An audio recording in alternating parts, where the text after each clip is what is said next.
If you're not willing to be the person on stage, guess who will be? Somebody else. Phil Bedford, the rebel marketer. Moved to Dubai 27 years ago. Dubai's very much been like that, but as you said, it is very transient. And most of us that come here have left our families. We are risk takers just by being here. And no matter how glorious it looks on there, it's still a risk to leave everybody. A lot of companies are not inclined to training their staff. You know, there's that old adage of, yeah, but what if I train them and they leave? And then what if you don't train them and they stay? A lot of people don't really understand the difference between networking, referral marketing, word of mouth, direct prospecting, and social selling. So a big part of building your brand or building your network, if you think about it, is your personal brand. Once you let someone into your room, they're with you now for life. Who would you have in your room? Very few people. And that's how we start relationships. But unfortunately, people don't do that at networking. You made that sound incredibly easy, but me in my non-networking sort of head is like, how the hell do you even start going about that? Welcome to the show where we talk to successful people about the bits you don't see. Today, we're talking to Phil Bedford, the rebel marketer. Phil, how you doing? Oh, grand, Callum, how are you? Yeah, I'm great. Thank you very much for coming on. Looking forward to talking about your story. So yeah, tell me, what is your story? My story? Basically, this is a Dubai-based podcast. Moved to Dubai 27 years ago. Wow. That was before Dubai existed, was it not? No, it was here, believe me. Yeah. But no, I was living and working in Bristol in the UK. Bit bored. Yeah. Came out on holiday, and I was out desert driving with a couple of guys. We ended up stopping to pump the tyres up, and this gentleman asked me what I was doing. Mm-hmm. So I was in Bristol. He says, maybe you should come down and see my business. So long story short, he invited me, after I went back to Bristol, invited me to come out to Dubai, working in recruitment in dead man's boots. I couldn't get promotions. And I thought, you know what, I'm done. So I just jumped on a plane, literally, came out to Dubai and got a job. Wow. And within a very short period of time, started my own businesses. And that was presumably before it was cool to do that. Like, it's only just become cool to start coming to Dubai in the last 10 years maybe?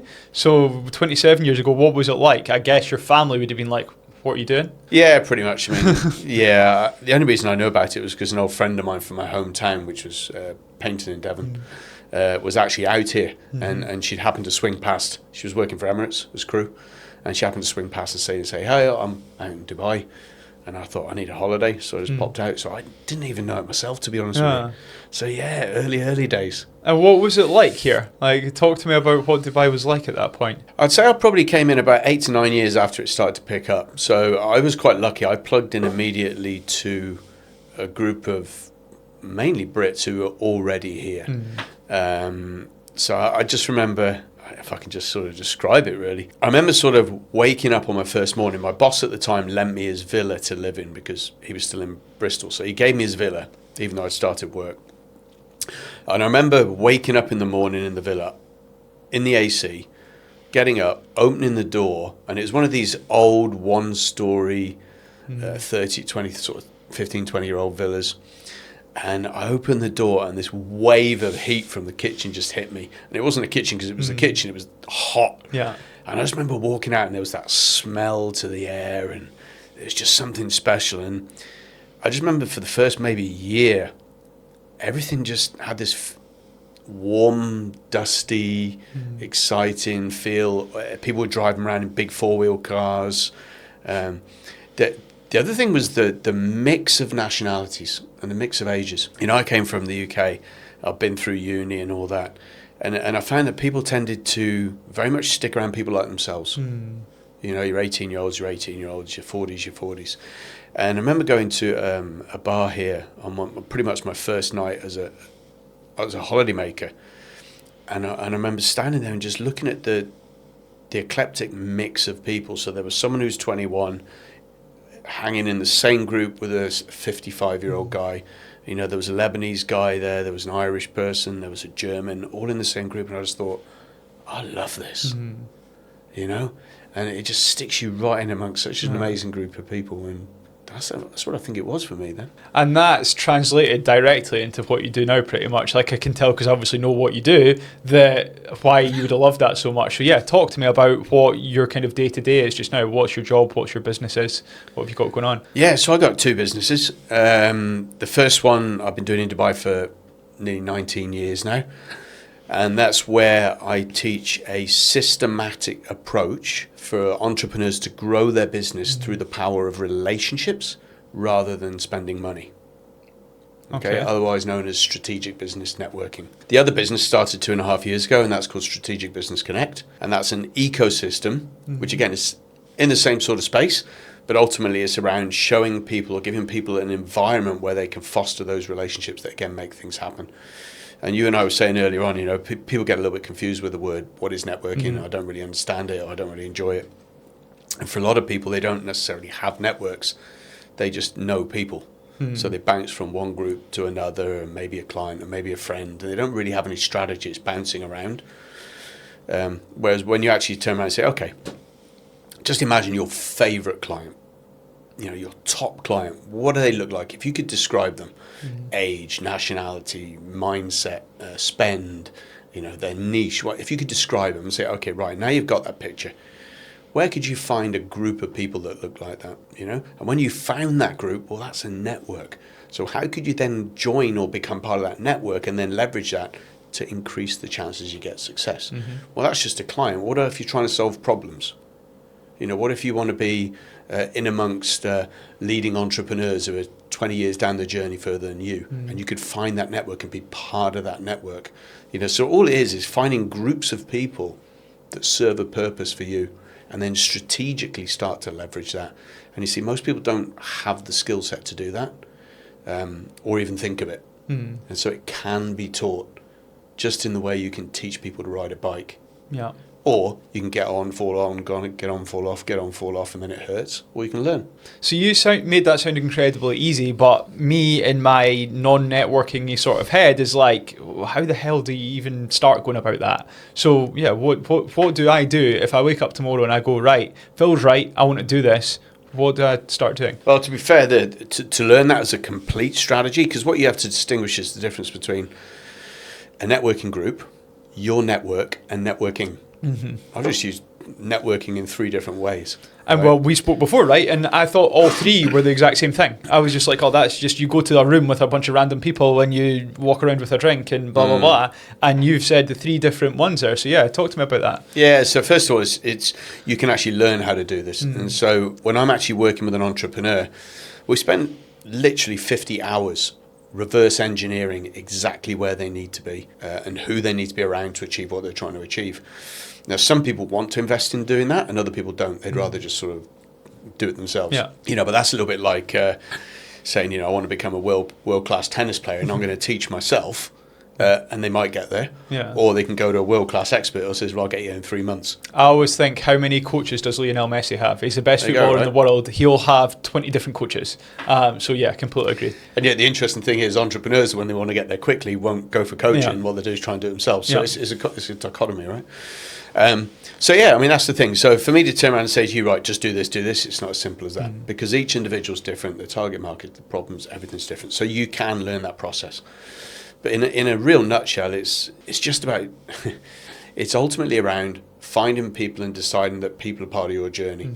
Because there's really 2 ways or 2 types of people. There's transactional and there's relational.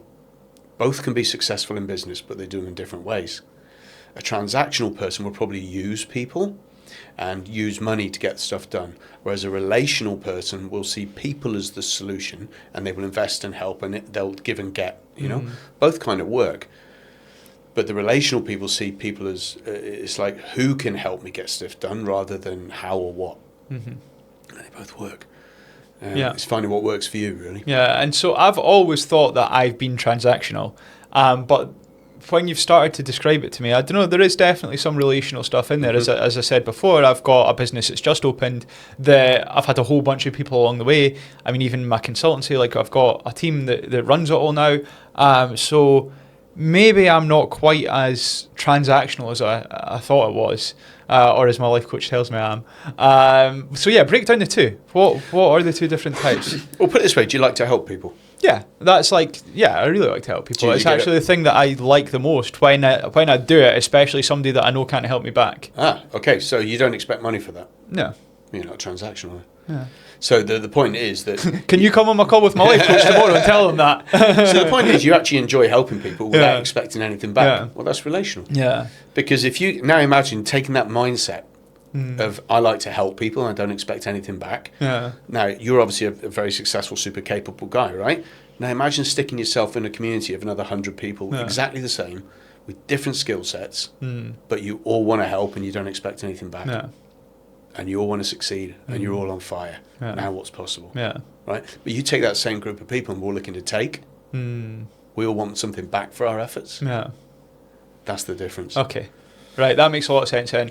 You've made me feel better about myself because, yeah, I've always had in my head that I am transactional, but actually when you break it down, don't get me wrong, there'll be elements of me that is transactional, but I'm maybe not as bad as I thought. Well, there's nothing wrong with wanting results from networking.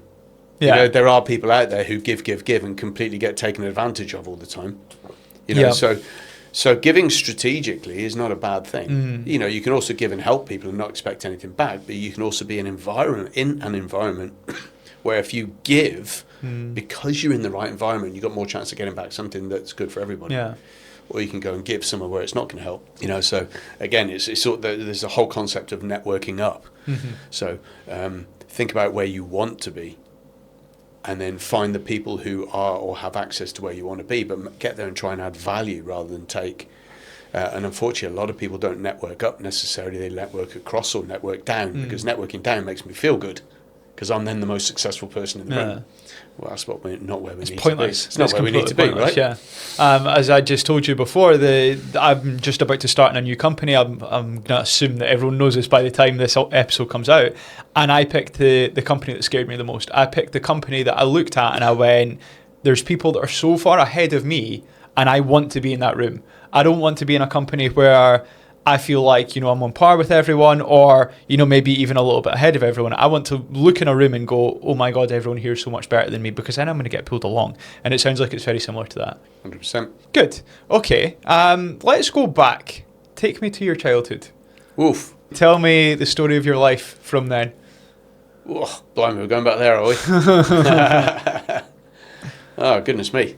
So, my story of my childhood, most pivotal bits. So I grew up in originally, my mum was a nurse, dad was a welder. So I was born in a fishing village called Brixham, Devon. Right. So I was there till I was about 8 years old. 8 years old, dad moved away, and we moved up to the Midlands.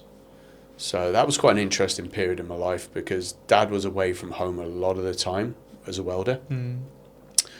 And I was at school. My challenge, and I think this is, we talked that a lot of stuff that form us later on in life comes from obviously our earlier years. That's why I'm asking. And so at that period in time, I was probably about 8 to 11 years old. And at the time, I was quite a chubby kid. Ginger, which doesn't help anyone as a kid. And so ginger, chubby and clever. And it's like the perfect storm of badness. It's the for getting bullied. And you know exactly where I'm going with this. And on top of that, I had a dad who said, don't ever get in trouble, don't fight, and don't get in trouble at school. So I didn't want to get in trouble, didn't want to say, anyway, it was perfect. So I got nicely bullied. And so it was a pretty horrible time in my life, actually. It wasn't until, oh my golly, I was probably about 15. We moved away from there. In fact, when things were so bad, actually, I remember before that, things were so bad around 12, 13 that my dad was having a bad time as well with his business. So his business was bombing and crashing. And I was kind of on my own. And let's just say my dad was having some very hard decisions and conversations with us in terms of his own mental health. And that, at the time, got me to start thinking about certain things that I could be doing to myself to get out of the pain that I was in. And that's not a nice conversation at about 11, 12 years old when you actually start thinking about, maybe I shouldn't be here. Wow. And so went through that. And it wasn't until I was probably about 15 when we moved back down to Devon that I started to hang around with a guy I met in an arcade, oddly enough. guy called Tim Barber. And I met Tim and got introduced to his mates. And I went from being very much a victim and scared and all this and sort of hiding away to suddenly being around a group of kids who were actually, in my mind, the cool kids. But they all came from quite tough backgrounds as well. They all had their own challenges. But they were a good, solid group of lads. And I think for me, this was probably the first example of networking up.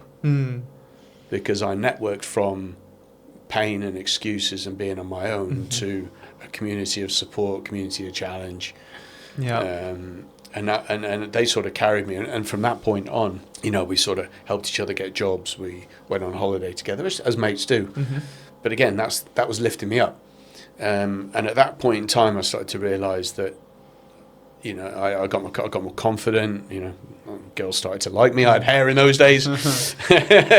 But yeah, it all kind of changed for me at that point in time. Yeah. But oddly enough, when I was 11 is when I actually started my first business. All right, go on. What were you doing? So selling chewing gum or something at school? There you go. So my mum used to give me what do you call it?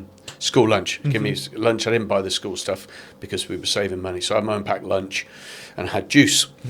And oddly enough, none of the other kids had juice. Right. All right, so talk about supply and demand, right? So me sitting there in class drinking my juice, and of course everyone's watching me, and they're all really jealous. So I used to sell my juice, and I learned this, so I got a bigger juice bottle the next time, and there you go, my first business. I was going to say that, you'll be trying to get more from home for the next there you time. go, right? So that was my first business, which was kind of comical, but it did teach me a bit. And then moved on to a couple of other things when I was sort of 17, 18, started little side businesses. So I remember I had 3 or 4 jobs and a side business, sort of organising events for students and stuff, and doing barbecues and all that, and organising booze cruises and things. So that's where it all kind of started off for me. And it wasn't until I got to Dubai a number of years later where I actually sort of, you know, launched into working for myself, as it were. It's almost like you've just replicated that same thing of that 12, 13, 14, whatever-year-old boy when you've come here as well. It's like you've networked up again when you've come here. And it sounds like that's maybe a bit of a theme right throughout your life. It is. I just, you know, it's. I've always looked for. You know, I suppose maybe it goes back to being bullied. You know, there's a big thing in yourself of not feeling you're good enough. You know, and I've met some quite big personalities in Dubai, who I've sat in front of. You know, I mean, I'm 5'8". You know, and when you meet a tall guy like, you know, sort of 6'3", 6'4", there is that immediate sort of physical thing going on, or that, you know, meet someone as a CEO of this and CEO of that, and you sat there thinking, ooh, should I be here? You know, they're so powerful, so confident, they've sowed this. And the interesting things I've learned over the years is the more time you spend around these people, the more you realise most of them are just really good at something, but they're nothing special. They're not, you know, everyone's got their own weaknesses and strengths and that. And every time you meet someone who scares you and then you sort of push past that, oh, hold on a second. Right, that one's done now. Yeah, they went, right, who's next? And so you just keep recognising, I think, your own ability to grow and learn, and, you know, everyone's just in their own space, man. No one's better than you. They're just better at different stuff, and you can learn from that. So I heard a thing on another podcast. It was, I don't necessarily agree with the term, but they say it's idiots all the way up. So every time you level up, you realise that actually nobody knows what they're doing at any point, and everyone's just the same as you, that they're all just trying. And every time you level up, you notice the exact same thing. And I have recognised that in my own life. Like whenever I've spoke about investors to you beforehand, and whenever I've come across people that is like, oh my God, they're so far ahead at X thing, money, success, fitness, whatever it is, you realise that actually everyone's battling their own challenges, and nobody's like this like superhuman thing that you make out like they are when you see the results that they've got. Is that something you would agree with? Yeah, and I think I like the term of leveling up. I like that. I think one of the challenges we've got here is particularly when we come here, because Dubai is so transient.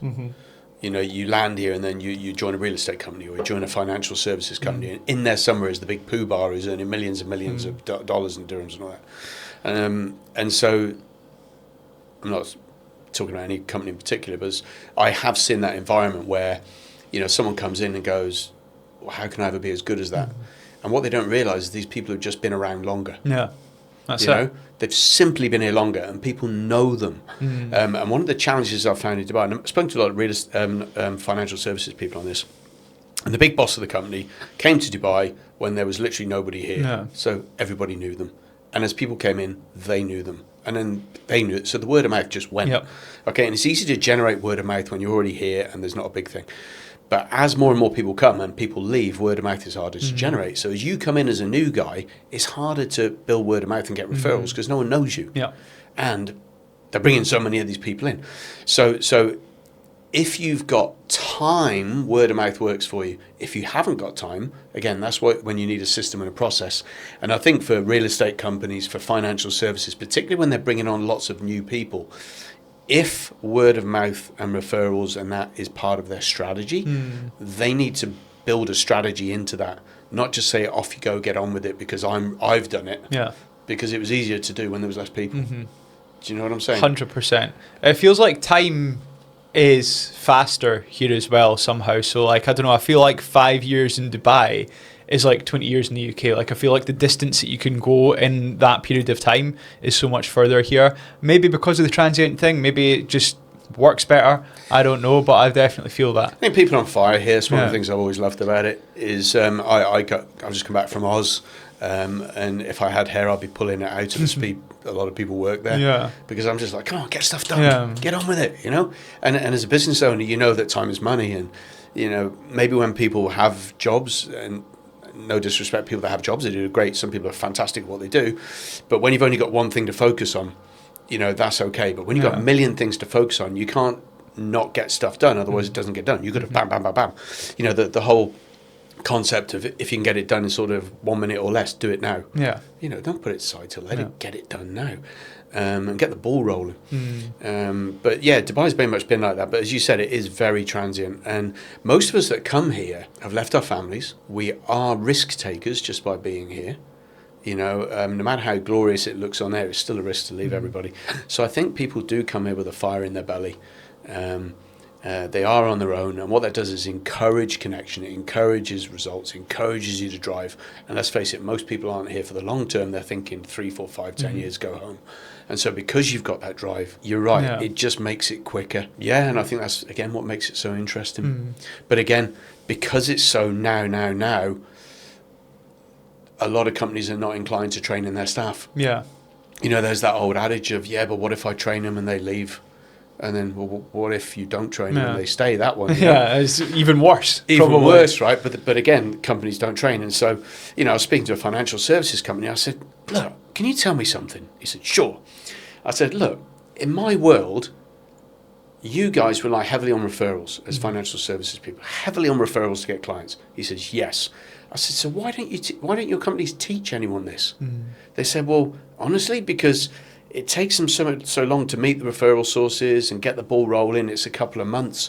Well, we don't have that long in our trial period. Our trial period is X months, so we have to cold call.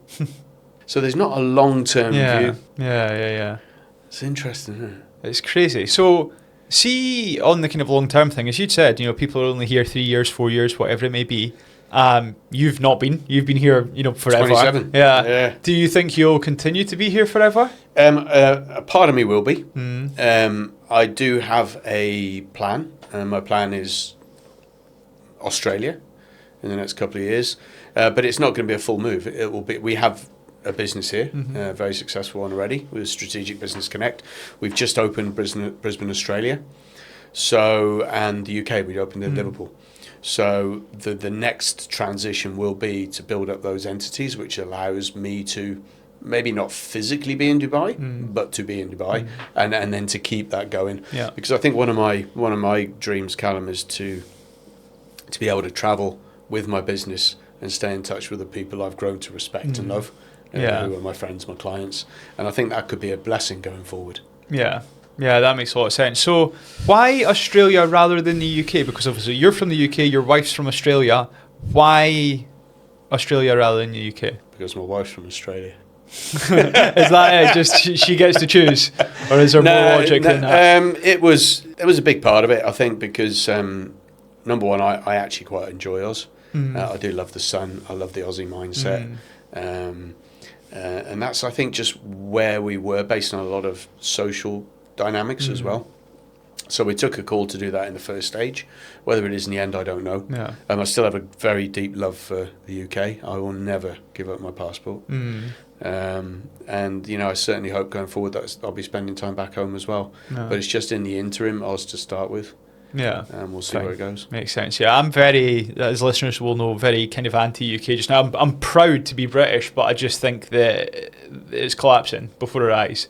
And yeah, I'm quite anti-UK because of that. And I wasn't sure if you were maybe the same thing. Well, you know, I think it's really tough when you love a country and a people and you see what's going on. Yeah. And you do hear all these stories about people moving out because of the way they're treated and the violence and all that sort of stuff. But it's not just the UK.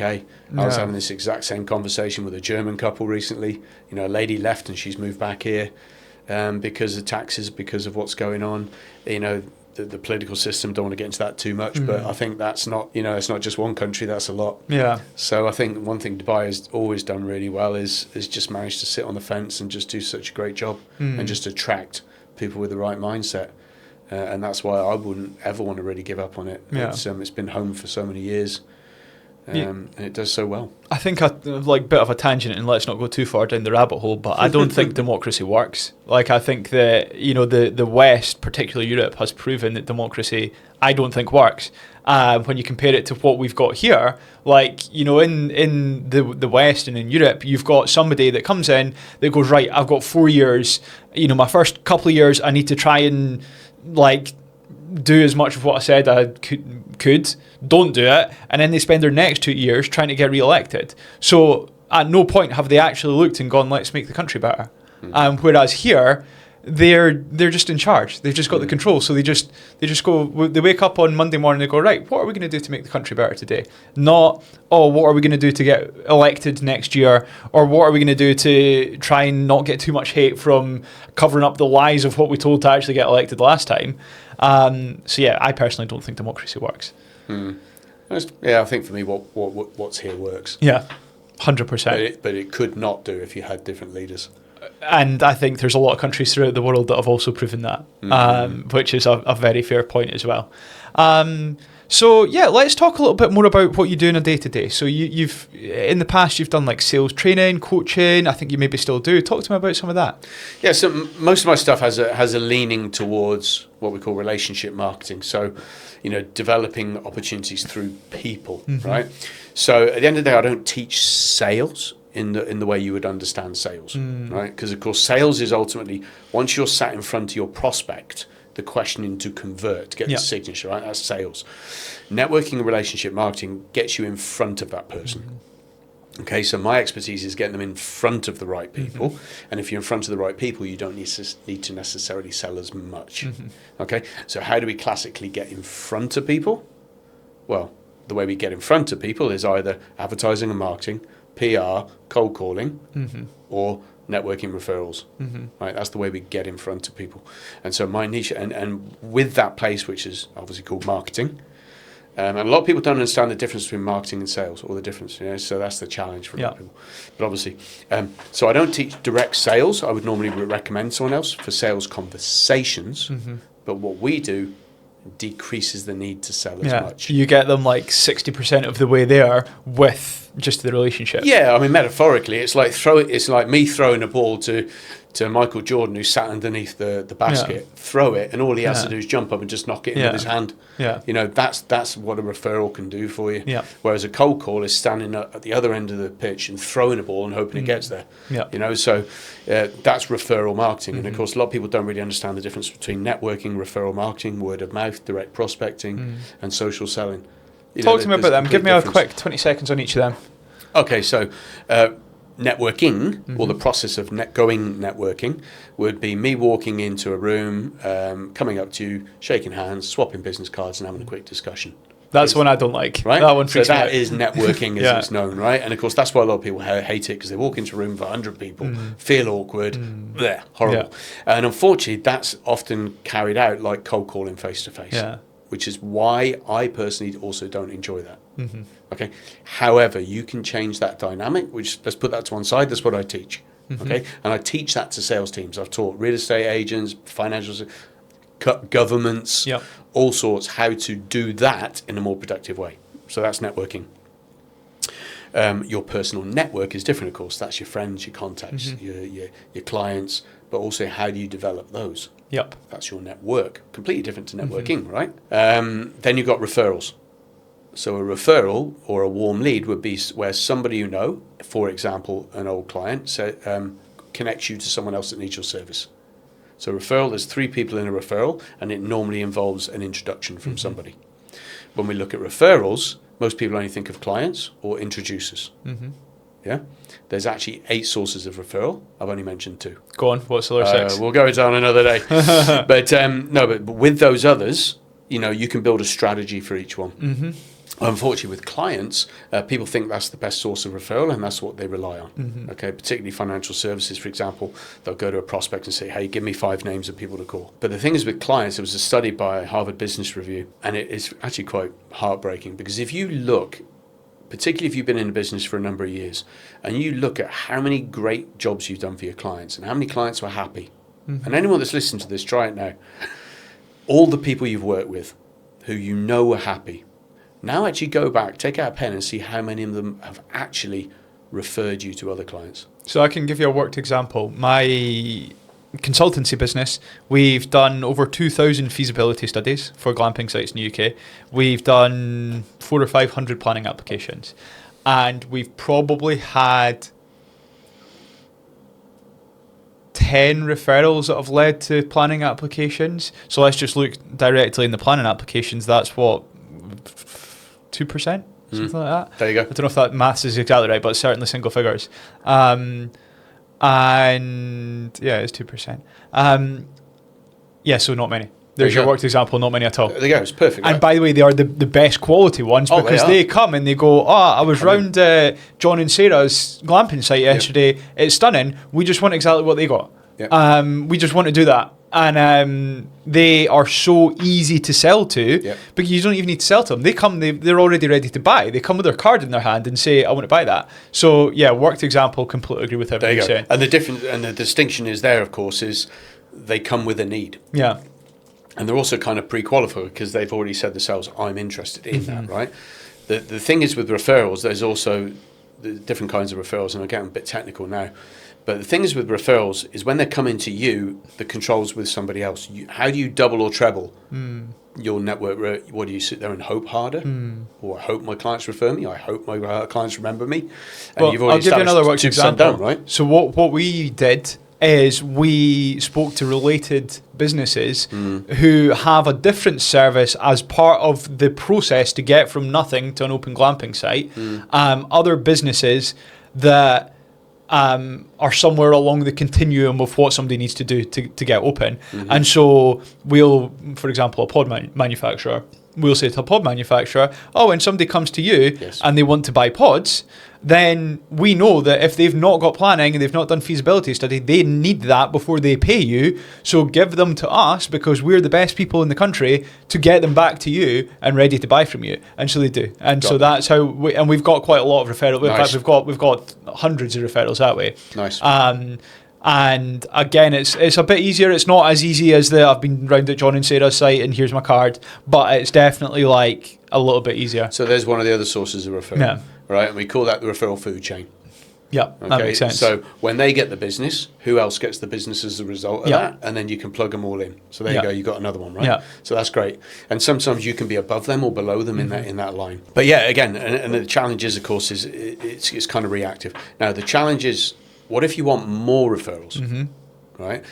And now you have to start, and you can actually take referrals from reactive to proactive, where you actually go out and get them. And you can actually train people to go out and get you referrals rather than you sit there and wait. But the trouble is when you have to go and get is people don't have a need yet. So then you have to actually develop the need in the person. So this is where you now have to start training your network to recognize opportunities for you, develop that into a need, and then refer you. So what you're in effect doing is training a salesperson for yourself, who's not a salesperson, he's actually a strategic alliance, but then training them to bring them back to you. And this is where people look at influencers. So influencers, I'll pay you to give me referrals. Okay, but they don't necessarily train those influencers to go out, develop it, and give. Anyway, I'm getting very technical. So that's referrals. But HBR did a study, Harvard Business Review, and they said, look, if you took 100% of your clients, right, and they did this study, you had 100% of happy clients, and you asked them all for referrals, would you refer me? Do you know what percentage said yes, they would? God, this could be anywhere from like 80 to like 20. I'm gonna think I'm gonna answer this. I'm going high, 70%. Yeah, it's around 64%.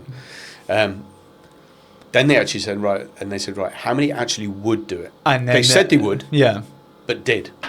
That'll be 5% or something. Yeah, it's around 38%. 38. Okay, 38. so it's more than what I thought. Then fair enough. But do you know what the conversion was? Of the 38%, it'll be high. Right, so if you asked 100, Yeah. right, 15% actually converted. So if 100 ones that went out, actually 15 converted, and actually only 11% did in financial services. So if you're looking at clients to be your best referral source, if you ask every single client, you might get 11% referrals, conversions, right? How many of us ask 100% of our clients? Probably none ever. So what you're doing is just relying on a client to refer you if and when they think about it, maybe. It's just pure luck. Yeah, so is that our best source of referral? Yeah. Well, no. It's probably our best converting one, but it's not our best in terms of quantity and opportunity. So we need to look somewhere else. Yeah. So anyway, going down the rabbit hole on the referral strategy there. But then we got word of mouth. Yep. So word of mouth is what people say about you when you're not in the room. Okay, so how many of us know that Rolls-Royce is a fantastic car? Everyone. Everyone, right? Well, do you ever see any advertising and marketing? You do not. You do not, because they don't advertise and market, right? It's all word of mouth. But word of mouth can be positive or it can be negative. So in business, a lot of people are out there spending a fortune on their website and the way they dress and all this sort of stuff. But then they'll do things that are negative. So they're not controlling bad word of mouth. So what is bad word of mouth? Turning up late, not returning phone calls, having a bad attitude, swearing, whatever. Yeah. Right? So who controls bad word of mouth? Do businesses have a bad word of mouth strategy? So that's interesting because I always speak about, and I didn't know that this was that thing that you're speaking about there, but now it all makes sense.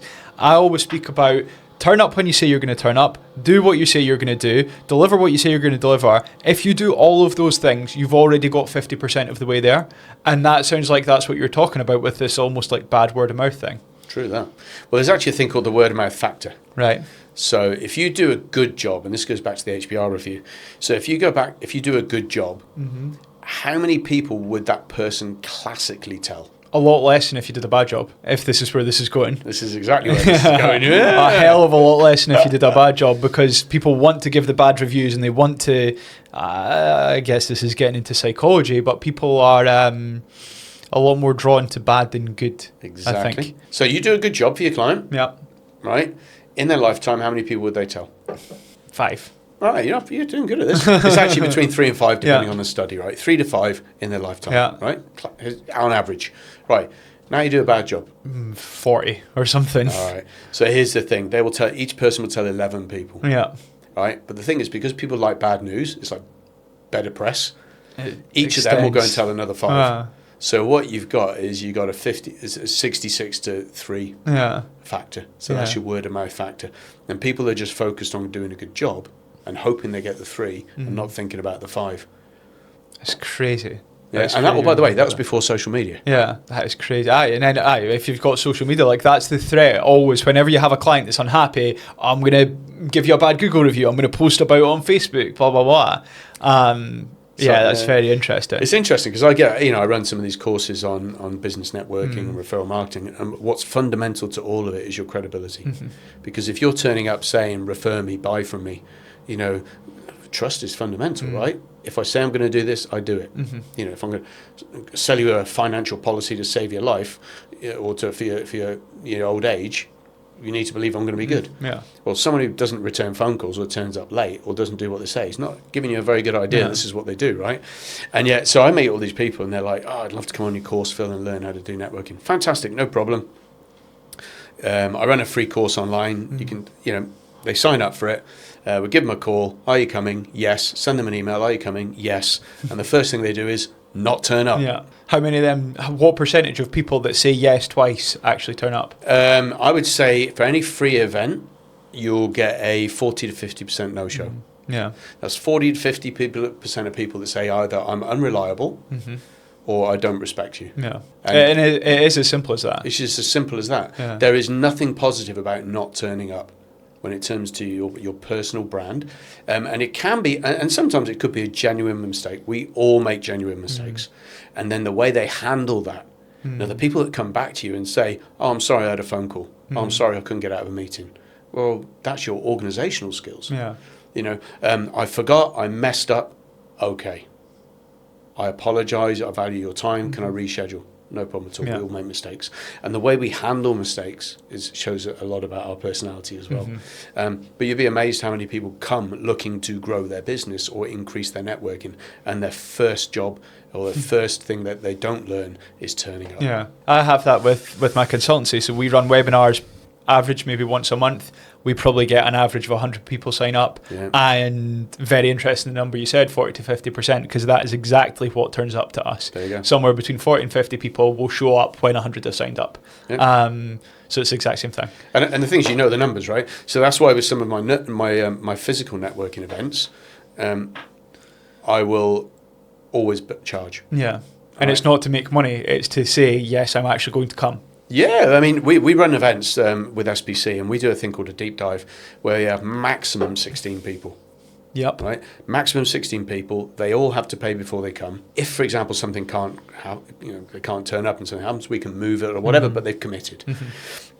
And then when they turn up, they got the right people in the room. They all get to meet each other. They all present. So it's super effective. I will get a 95 to sometimes 110% turnout. Right? How do you get the extra one? Somebody brings their mate and says, oh, can I pay? No, this is the funny one, because people see it online and think I'm joking when I say you need to pay in advance. So they just turn up. Yeah. And sometimes I'm like, okay, you're in early enough, I can squeeze you Yeah. in. Or sometimes I can't squeeze you in because it did say clearly pay before you come. Yeah. So sometimes, I can put an extra person in, Yeah. particularly if they're early enough and all that. But yeah, I don't know many people do that. But it's funny because I'll get people with the networking and they'll be like, Phil, so this networking event, is it paid? Yes. Oh, I don't do paid events. Okay. Okay. And I'm like, well, I'm interested. They say, well, do you know why I charge? And they say, no. I said, well, can I ask you a question? Would you rather be networking with and around people who are willing and able to invest in their business, or people who can't? Yeah. And what do they say to that? Oh, yeah, well, I can't afford it. Well, that's absolutely fine. That's a different question, yeah. You can go somewhere else, mate, because there's plenty of free groups. Yeah. And by the way, you can still meet decent people. But again, it's about networking into a place. Because, there's nothing worse than you're talking to a client, you do a great pitch, you've got a great product, and, I can't afford it. Excuses. And what we do is put filters in there. We as professionals are putting filters in all the time, aren't we? Deciding who we want as clients. It's not them necessarily. Yes, they try and decide if they want us as suppliers, but at the same time, we need to be deciding if we want them as clients. Yeah. And putting these filters in place. Do they turn up on my Zoom calls? No. You get a couple couple of scratches if you don't turn up third time. Yeah. Good luck with your life. Yeah, I completely agree with that. Okay, is there anything else that you've got going on that we've not spoken about so far? Socially wise, a few things. Go on. I play underwater hockey. Yeah. So that's my big sport. So I started underwater hockey here in 2017, and we're currently in the UAE now. We got 2 teams. So we just came back we've started now going overseas. So we turned up in the Asian Cup last year. Took an under-19s team, a masters and an elite team. Yeah. And we did quite well. We got 5th and 3rd with 2 of those categories. We just came back from Slovenia, where we did give a really good showing on the sort of global stage there. Nice. So underwater hockey's big. We just got it into 3 of the schools in Abu Dhabi. So we're trying to leave a bit of a legacy there. I do triathlon as well. Right. So I did my first full Ironman in South Africa 3 years ago. Nice. So I'm back. I do not as much as I used to, but I'm still cycling. I do a lot of that. What's it like over here? Because one of my best mates, who I'm actually going home for his wedding next week, does Ironmans, triathlons and stuff like that. He moves here in like 3-4 months. Oh, whoa! Can you be introducing him to people over here? Oh yeah, he will love it here. It's a fantastic scene. Good. Good. I'm not going to tell him about that, because he will listen. And when he gets to it, he's going to be like, oh, that's great. We can introduce you after. Cool. What else have you got going on? You said kite surfing. Do you still do the kite surfing? I don't. I taught kite surfing here for a number of years. I stopped, oddly enough, when all my mates stopped. So I was actually an IKO level 2 instructor. So I did my certification in the Dominican Republic.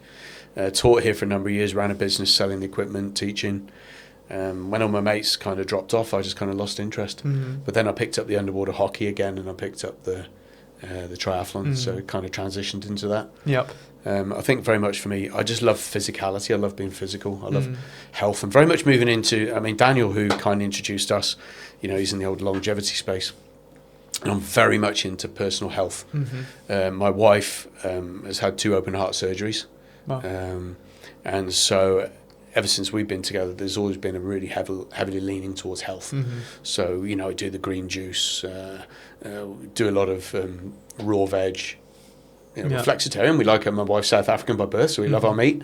But again, we eat carefully. We cook at home, exercise, gym. I think for me now, it's getting back into the gym, going back to do a little bit more weights. I think as we get older, we got to get our frame and our core a bit stronger. And I think doing the triathlon weakened me a lot physically at the top. So I'm trying to get my strength back there. Interesting. But yeah, I really enjoy that. And I think this whole space of longevity and stuff is really interesting these days. Something that in fact, I'm going to ask you to tell me, what are the groups and the clubs and stuff like here relative to the UK or Australia or whatever? Because you're talking about underwater hockey. I can't imagine that down the road in Devon there was an underwater hockey club that you could go to. Oh, there were. Was there? Yeah. Oh, yeah. The TSW, which is Team Southwest, is now the number 1 team in the UK. Fair enough. I started playing with them blimey. When I came out, I was 17, 18 years when I started playing with the team. They were called Totnes BSAC in those days, BZAC Club. Yeah. But they transitioned. But no, underwater hockey is all over the world, mate. Fair enough. And kite surfing, you've done a lot of, presumably in Devon as well. No, not in Devon. Oh, right, okay, fair enough. I only did that here. Oh, right, okay. So I've got them the wrong way around. I used to surf when I was in uni. Right, okay. Yeah, I do a lot of wake surfing here. Actually, I don't do as much as I want to, but I do. You go out from JBR sort of way. Okay. And or the harbour. And yeah, I probably do that like once a month. I want to do it more though. I'm going to get into it a bit more. Yeah, I used to surf when I was in uni. So I went to uni in Plymouth, and we surfed there. So every weekend was off down to Cornwall. Nice. But also did diving. I did commercial diving as part of my master's. God, what have you not done? So that was a big one for me. So when I was a kid, my dad he was a fisherman, and he used to do crab pots from Brixham, and if you lost your pots, you'd lose pots. So I remember I used to dive for my dad and just bring the pots. So that was just fun. Yeah.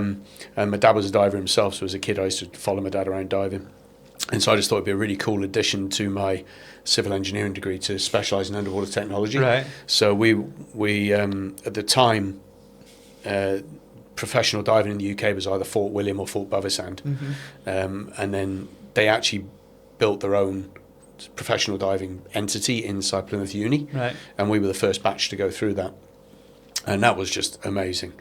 Sticking the old full masks on, and a bit like Men of Honor, with Cute and Good and Junior and all that. Yeah, that's cool. Yeah, so I remember going down and diving in Plymouth Sound and going along the bottom and putting your hands on old ordnance, and diving in the absolute pitch black for like 30 minutes, like literally just feeling my way along the bottom. Oh, that's scary. Which was really... Well, I remember diving one time. We were supposed to go in. It was a night dive. And they dished out all the torches to everybody.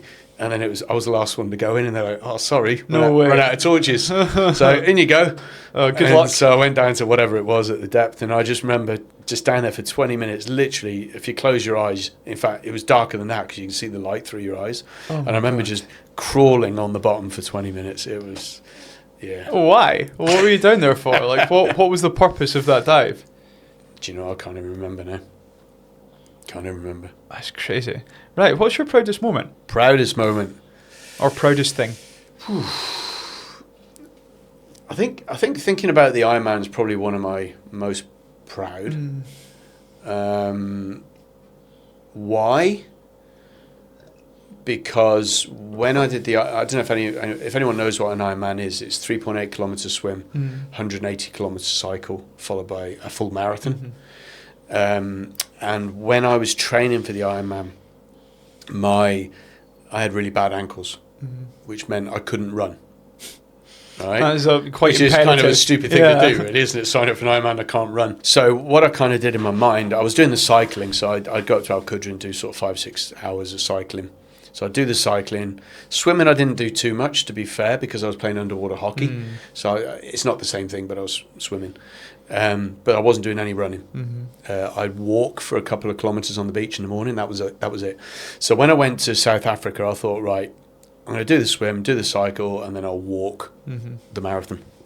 But the problem was, when I actually got to, in fact, I tried to run the day before the race. I tried to do a little jog, and I couldn't even do 50 meters with that because I've got Achilles tendonitis, Right. and it was really bad, and I just couldn't do it.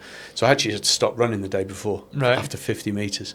Anyway, on the day of the race, we finished the cycle, get off the cycle, and my watch literally ran out of battery. So when you do an Ironman, you've only got 17 hours to finish. Right. And you could literally be 5 meters away from the line, and if the time cuts, you're out, you failed. Wow. Right? So because my watch wasn't working, I was like, oh God, what do I do? So I tried running, didn't quite work. So I thought, okay, I need to go through this. So I would do a 2-minute walk, 1 minute run. 2-minute walk, 1 minute run. Yeah. And because my watch wasn't working, I kind of calculated what sort of pace I had to be doing with the time I had left to get over the line. And as it turns out, I miscalculated, and I had plenty of time left. But anyway, that's beside the point. But the point was, I just did 6-hour run. I did a run walk for 6 hours, and all I did was 1 Mississippi, 2 Mississippi, 3 Mississippi, 4 Mississippi. And I did that for 6 hours, apart from when I switched it to elephant about halfway through. And I think what it just taught me was mindset. Yeah. And interestingly enough, going through the process, the pain stopped. So it got to a point my ankles didn't hurt anymore. They got swapped for blisters, which was a completely different thing. And I remember people saying to me when I did it, you're just going to be in so much pain doing this. And I remember starting it thinking, you know what? I'm always in pain. Yeah. So what's the difference? Let's just get on it. Yeah. And it just taught me, I think, one step after another. If you got a goal you think is unsurmountable, you think you can't do it, one step after another, mate. 1 Mississippi, 2 Mississippi, 1 Mississippi, 2 Mississippi, and you'll get there. I like that a lot. Well done. Talk to me about some of the challenges that you faced along the way. So you've had a whole load of stuff, a whole load of positives, and we spoke about some of that. What are some of the challenges that you faced along the way? In business or life? Or? Anything. So yeah, business. Obviously, we spoke about the bullying thing when you were younger. Similar stuff to that. So let's talk about networking. What are the challenges of networking? A big one for me was I was quite an introvert, to be fair. Yeah. I'll tell you a big one, actually. So one of the things I teach on my course is actually public speaking. So a big part of building your brand or building your network, if you think about it, is your personal brand. Yep. Right. Now, I'm not saying go out and get a brand coach and get a website. I'm just how you show up in society. Yep. Right, around people. And we all know that if you see a speaker on stage, they have immediate credibility. Right? So the ability to be on a stage, the ability to speak, the ability to influence and be in front of masses is a great way to build your business and your brand. So we teach that as part of what we do. So and when people think, oh, Phil teaches networking, they don't realise how big networking really is in terms of what we do. Now, the interesting thing was I was too nervous to speak on stage. Right? So I remember being part of a networking group called BNI. And in the group, they gave you a 10-minute slot once a year to present to the group, who you met every week, so they're supposed to be your friends, and you present 10 minutes, and I remember hiding for a year because I didn't really know what to present on. I was in real estate at the time. I didn't know what to present on, and I didn't quite know how to structure it, so I hid for a year. And it wasn't until I actually got offered the opportunity to build these groups. So they took me through some training on how to build the groups, that I was forced to stand in front of a group and do literally a sales presentation to new members. And that got me into speaking. So I started speaking. Then when I got involved with Incentive, a lot of the people in Incentive, every single conference, the top performers were invited to speak to the other members to how they performed. So we were always just getting speaking. And it got to the point, I remember, must be about 15 years ago now, I was on a stage in Bangalore in front of 2,000 people. There was the lower level here, then there was a second level, a bit like the Albert Hall, but you got the second level. And I remember looking up, and I had 2 levels of this full auditorium of 2,000 people.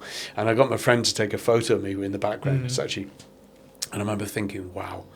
And I used to be too scared to speak, and I used to hide. And the interesting thing is, a couple of things for anyone that's listened to is in that same space.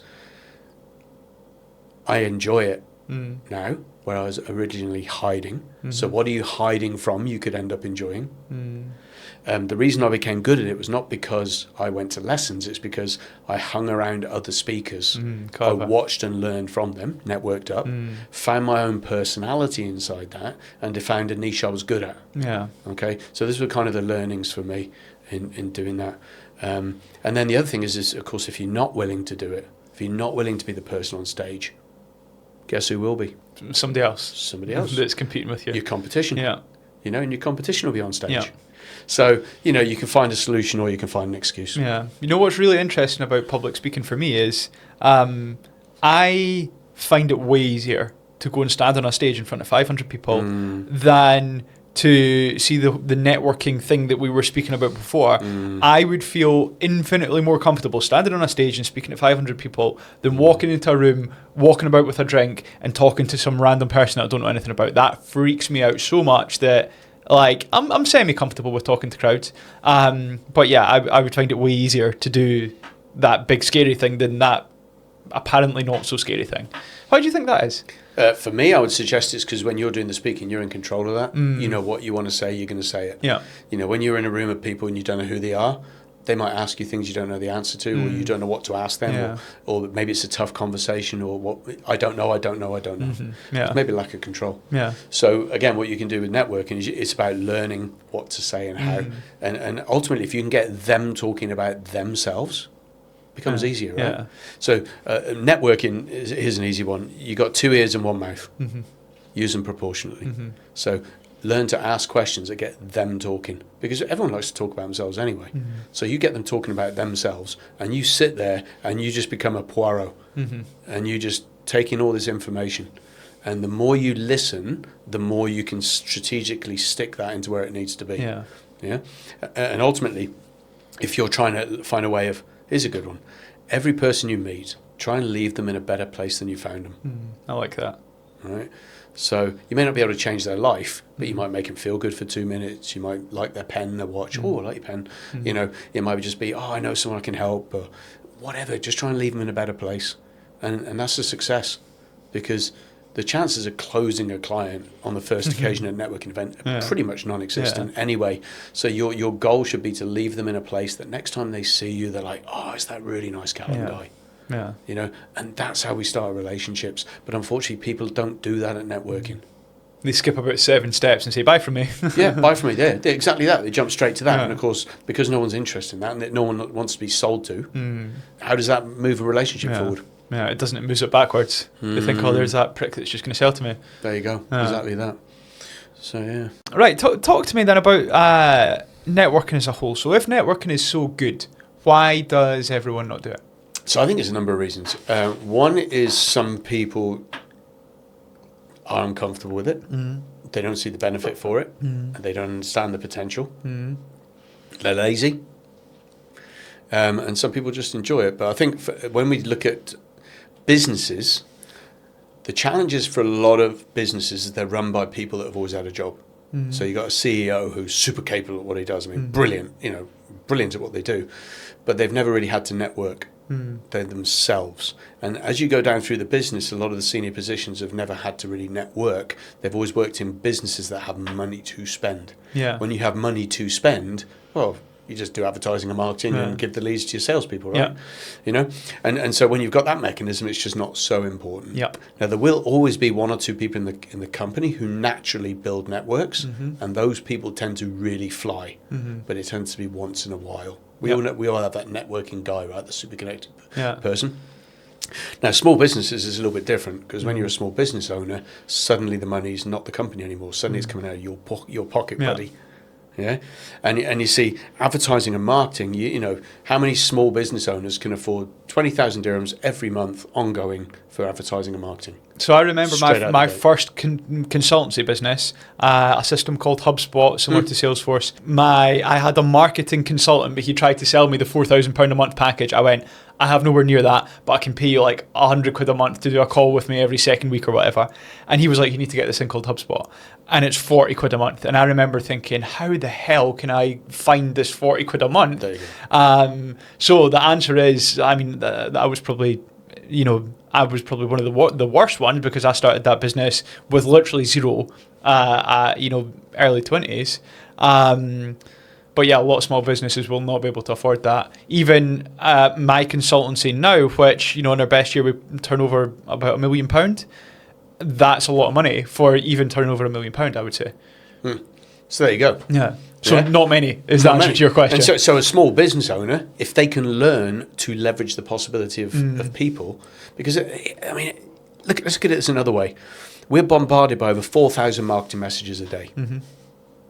4,000, right? So if you want to get in front of your ideal client, how much money do you have to spend compared to all the money everyone else has got, right? Or could you imagine finding somebody they knew that could just pick up the phone and say, hey, you need to speak to my mate. Yeah. Now, how quick and easy is that? Yeah. But how many people don't have the connections or the ability or the time or can be bothered to do that? Yeah. That's the power of networking. But again, you have to have a driver to do that. And I think most people quite simply just can't be bothered. And so that's why in the world of teaching networking, there's so few people do it. And so people embrace it because I think they just can't be bothered. Yeah. And there's a great study called the Small World Study, which is exactly on that note. People just can't be bothered really. But I think this is the potential for big business, is if you could get your salespeople trained in the power of networking, as well as what else you're going to give them, what is possible? So would you say it's like additive almost? It's like you don't replace this with this. No, do it all. You bring this into like steroids. Absolutely. So I mean, if you've got a marketing strategy that works and you've got LinkedIn training, you've got all this with your business and it's coming in, fantastic. Yeah. But you can look at a lot of sales meetings where they're sitting there going, guys, what are you doing yourselves? And they're going, well, waiting for my leads to come from the company, aren't we? Yeah. So what are you doing in your social life? Yeah. Who do you hang around with at the gym? What about teaching people to leverage these possibilities? But the companies don't teach them. They just tell them to do it. Yeah. Right? And there's no point turning around to a kid and throwing them in the water and saying, swim. You've got to teach them to swim. Yeah. But with networking, they just go and do it. Yeah. And they don't realize it's a skill. And the reason they don't do it is because the bosses don't necessarily know themselves yet. Yeah. And if you can find a proactive company, I've worked with a few. I've worked with the Abu Dhabi government teaching business networking. They went overseas, taught them how to network, and they were statisticians. I've taught the Bahraini government how to network. Wow. I've worked with a number of companies here, some business wealth management companies, some real estate. If you teach the people how to network, they get the edge over the competition. Yeah. And your thing is, you don't need it. And do you know what? All it does is make your life easier. Yeah. So you've convinced me. I want to do it. What's my first step? What do I do tomorrow morning when I wake up? So if somebody wants to learn, okay, so you don't have to learn from me. You can go online. Give us both. I don't have the money to pay you. Give me that one, and also give me the, Phil, you sound great. What to do for you? Okay, so anyone can look on my Phil Bedford on YouTube. I've got loads of free tips up there. I've got books online. So hopefully an entrepreneur can afford 95 dirhams. So I've got a number of books online that teach networking. So on Amazon and the Phil Bedford. Kiss the Rebel went international in 3 continents. Nice. I've got 7 Deadly Startup Sins for people starting businesses. I've got a number of books that you're welcome to look at. And then again, there's free tips online for the people that want to come down and actually network in an environment. Then we have SBC, and our sessions start at 195 dirhams, which again is affordable. Yeah.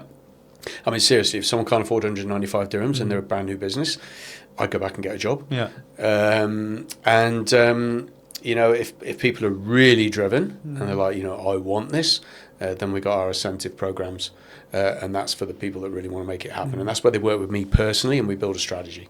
That's a different level. For that, we have a conversation to make sure that it's right for the person. Yeah. Makes sense. Cool, thanks. So something else that you've got going on is you're a professor in a university. Talk to me about that. Yes. This is a funny one, especially as I failed at school. I'm similar. So I've got I failed graphic communication, which is drawings, and English, which is obviously words. And my consultancy now does drawings and reports. Love it. So yeah, jinx, ditto, exactly same as you. So I got a history CSE 3, which is no good to man nor beast. Yes. So anyway, what happened a number of years ago? This is interesting. So I've spent a lot of time building my brand online, and I've written 5 books, even though I failed English language and English literature. So I've written 5 books, and I say a number of them went to quite good levels on Amazon. And I did them actually as a reason to learn. I wanted to learn. I wrote a book. I found it's a great way to learn. And then I launched the book. So I did the first couple as brand building. The others I just launched and did because it was good to learn. Anyway, and they're also a great tip. It's a great business card to have your own book. Yeah, of course. So anyway, about 2 years ago, someone reached out to me on LinkedIn, and they asked me if I was interested in getting involved with a university. And because they want someone to teach business networking. Now, I've been approached by universities here in this region before, and it's something I turned around in the end and said, no, I'm not interested. And the reason was I'd spoken at a number of universities for their MBA programs, and I'd always had to do it for free. And when I said, look, this is my living, the only chance of getting paid for this, they're like, no, we don't have the budget. And it wasn't until my wife actually signed up for a master's program, I realised how much they charged. And I was like, well, actually, you do have the money. How can you possibly not? Yeah, how can you not respect me? So I said, well, I'm not working with universities anymore. But anyway, these guys reached out to me, so I thought, okay, nothing ventured, nothing gained, have a chat. And it turns out it was a brand new university. And their concept was they were an entrepreneurial university called TETR, T-E-T-R. They are based out of India. But their investors, their founders level is global. So they've got people over in the States and other countries as well.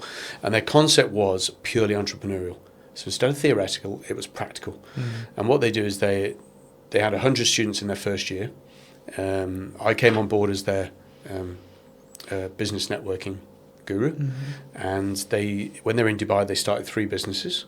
Then they moved to India and started 3. Then moved to Silicon Valley 3. And so they move around the world launching and starting businesses. Right. And then the university would bring in different entrepreneurial experts in different niches to enhance their learning.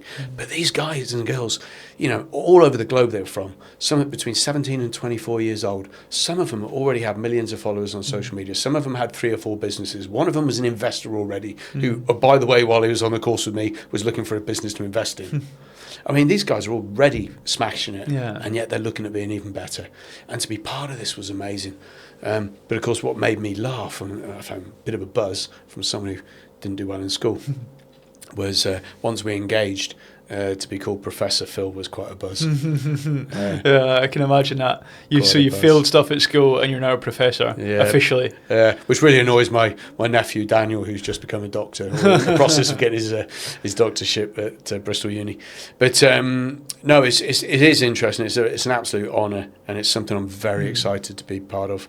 And as far as I know, I'm the only person teaching business networking at any uni. If there is anyone else out there that knows of one, let me know. Let us know. But I don't know there is. And I think it's absolutely brilliant. And it's interesting that it's entrepreneurs that see the benefit of this rather than classic academia that is teaching classic things. Well, that's obvious to me, that why they would come to that. That makes total sense. Yeah, in classic academia, they're teaching marketing and business studies. Great, fantastic. But then when you're in business like we are, what are the 2 most important business skills? The ability to sell and the ability to build and leverage relationships, neither of which are taught at uni. Completely agree. Neither of which are taught at any point in your life. Like, I remember when I first set up my first business, I was like, what's this sales thing? What is that? What marketing? What's that? And like you've just never been told it at any point in your life before. And yes, obviously it's really relevant to businesses, but I really believe it's relevant to life as well. You know, every day of your life, no matter what you're doing, you're selling and you're networking. You know, if you are in a job and you want a promotion, you are either selling or networking or a combination of both. You know, if you want to have a Nando's for your dinner and your wife wants to have a cook at home, you're selling that you want to go to Nando's. So every day of your life, you're selling and networking, yet nobody ever teaches you at any point. I think it's insane. Oh, I reached out to a guy on LinkedIn and said, because when I reach out to people on LinkedIn, I invite them to a Zoom call. So I reach out on LinkedIn, connect with them and say, look, rather than just connect on LinkedIn, how about we do a Zoom? And I'll invite some other people and we do an online Zoom network. It's free, let's just say hi. And I remember reaching out to this guy, and I remember once or twice it's happened. This guy turns around and goes, I don't have time for networking. Yeah. And I left it. But what I wanted to reply was, so you're telling me you have no time for friends and family then? Yeah. Because networking is people. Yeah. And it may not be for business, but it helps us in our mental health, and it helps us in our support, and it helps us in our socials. Networking is just enriching people's lives for different outcomes, right? And I find it kind of comical. In fact, a gentleman I know, this is a lot of people listening to this may say, I'm successful enough, I don't need to network. Okay, you're successful, great, brilliant. So, a friend of ours, he was actually on Necker Island playing chess with Richard Branson. And his name's Dr. Ivan Meisner. And he was sitting there playing chess with Richard, and he said to himself, how did I get here?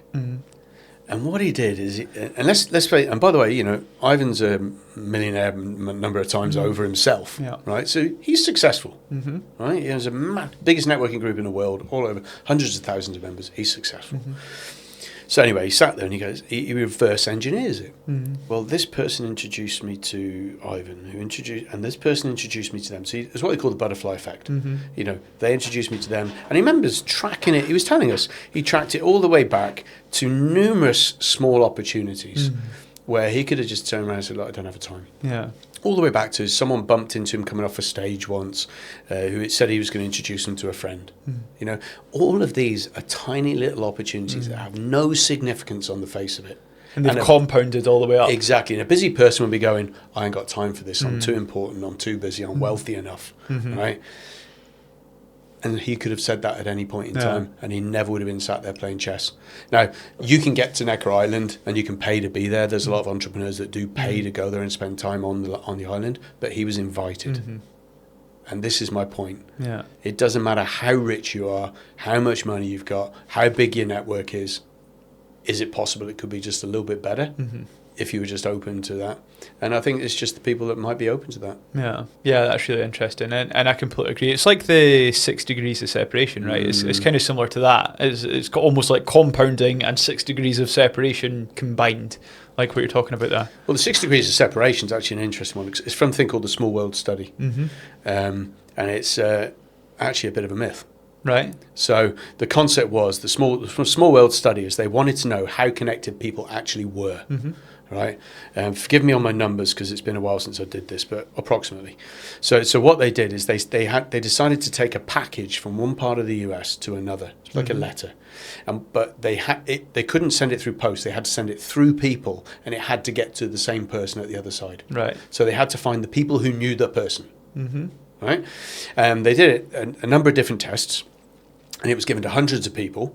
On average, when they collated it all together, what happened was 79% of the letters never got there. Right. 21% did.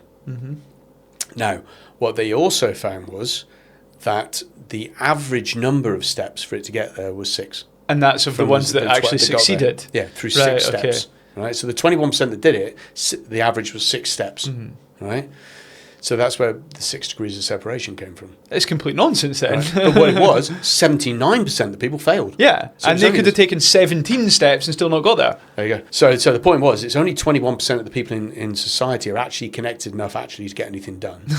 And of that, it takes 6 steps. But what they actually found was there was a very small group of people that did it in 2 steps. Right, and those are your mega connectors. Yeah. So our job as entrepreneurs is, how do we become a mega connector? How do we become that elite of the elite? Because how much quicker is life? How much easier is it to get solutions, information, secrets, the leg up on someone else, the front of a queue, you know, if you're that connected. But you don't get that by not knowing people and not knowing the right people. In fact, they actually did another review on this, and they said, oh, well, it's a new world now. We've got social media. We don't need it. Yeah. So I understand there was another test, and they did exactly the same thing, but with emails. So using technology. And as I understand it, the results were the same. And what they established was, when they looked at it, the only thing they could put it down to, most people just couldn't be bothered. That's kind of what I was thinking there, yeah. And again, that's like a perfect example, right the way back to what you were saying before, of most people just can't be bothered with the networking. Yeah, can't be bothered. Yeah. And that's why you can't, you need to decide this is what we talk about when we teach people how to strategically network. It's not just about going networking.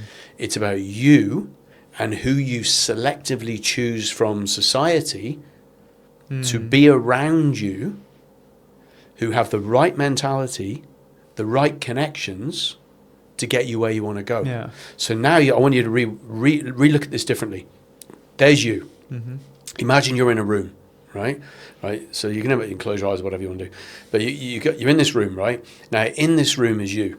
And in that room is everything you want for the next 10 years, right? Now, would it be fair to say that everyone that you would have in that room with you would either help you get there or pull you back? Yeah. Right? Right. Now imagine there's a one-way door. Right? You're in the room. Now you're the one-way door. So once you let someone into your room, they're with you now for life. Who would you have in your room? Very few people. Very few people, right? Now, and if you've got a new business or a new venture, or you've moved to Dubai and you don't know anyone, now you have to start selectively choosing the people to be in there. But do we have the skills to do this? Probably not, no. There you go. So what we do is, this is what we do. We teach people to fill that room with the right people. And then train those people in the same way you would train a football team to work together on how to pass the ball, metaphorically, to each other to get stuff done. Now what you've got is an elite network of the right people connected to the right people with the right intentions to help you get stuff done quicker, faster, easier. That's networking. That's clever. That is very clever. I think that's a good place to finish, because that is a brilliant ending. Although, do we have anything else before we finish? Have you got anything else to add on? Anything we've missed? Anything you want to talk about? I don't think so. I think we've done. I think we're pretty much good. So we sort of touched on it throughout, but let's just have this at the end as well. Where do people find you? What do you want them to do? Where can they get your books? Blah blah blah. So all my books are on Amazon. Yep. Under Phil Bedford. I have a website, therebelnetworker.com. I'm on LinkedIn. You can reach out for me there. That's probably the easiest way. Instagram, Rebel Networker, or Phil Bedford. That's just the easy way to grab hold. Love to hear from you. If you've had value, I'd love to know what you took away from today. Good. Phil, thank you very much. I appreciate that. My pleasure, mate.